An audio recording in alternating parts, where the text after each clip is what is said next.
Smartphone ব্যবহার করেন না এমন মানুষ খুঁজে পাওয়া অনেকটাই দুষ্কর, আর অধিকাংশ মানুষই অ্যান্ড্রয়েড অপারেটরের স্মার্টফোন ব্যবহার করেন। স্মার্টফোনকে সহজলভ্য ও সাশ্রয়ী করতে গুগল উদ্ভাবিত অ্যান্ড্রয়েডের যাত্রা করে 2011 সালে। অ্যাপেল উদ্ভাবিত আইফোনকে টেক্কা দিয়ে সব ফোনের জন্য অপারেটিং সিস্টেম হিসেবে আবির্ভূত হয় অ্যান্ড্রয়েড। নতুন অ্যান্ড্রয়েড সংস্করণে স্মার্টফোন হবে আরও সময় উপযোগী, দৃষ্টিনন্দন ও উপভোগ্য।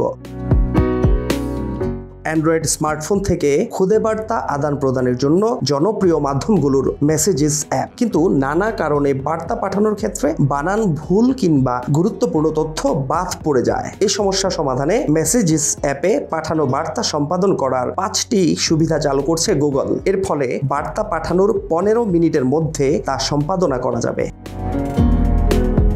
ইনস্ট্যান্ট হটস্পট খুব শীঘ্রই অ্যান্ড্রয়েড ফোনে যুক্ত হবে ইনস্ট্যান্ট হটস্পট সুবিধা। এর মাধ্যমে আঙ্গুলের মাত্র একটি স্পর্শেই ফোনের হটস্পটে অ্যান্ড্রয়েড ট্যাবলেট ও ক্রোমবুক যুক্ত করা যাবে। আপডেটেড গুগল হোম ফেভারিট উইজেট হালনাগাদ। গুগল হোম ফেভারিট উইজেটের মাধ্যমে অ্যান্ড্রয়েড স্মার্টফোন ব্যবহারকারীরা তাদের ফোনের স্ক্রিনে সহজেই গুগল হোম ফেভারিট উইজেট যুক্ত করতে পারবেন। এর ফলে গুগল হোম অ্যাপস চালু না করে ফোনের পর্দা থেকেই সহজে স্মার্ট হোম নিয়ন্ত্রণ করা যাবে।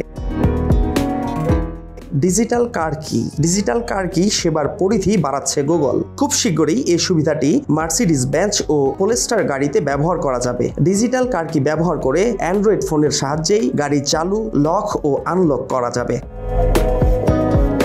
নতুন ইমোজি। অ্যান্ড্রয়েড ফোনের জিবোর্ডে আরো নতুন ইমোজি যোগ করছে গুগল। ইমোজি কিচেনে আরো নতুন কম্বিনেশন ব্যবহারের সুযোগ পাবেন ব্যবহারকারীরা। ফাহাদ শাহরিয়ার, জনমত ডেস্ক।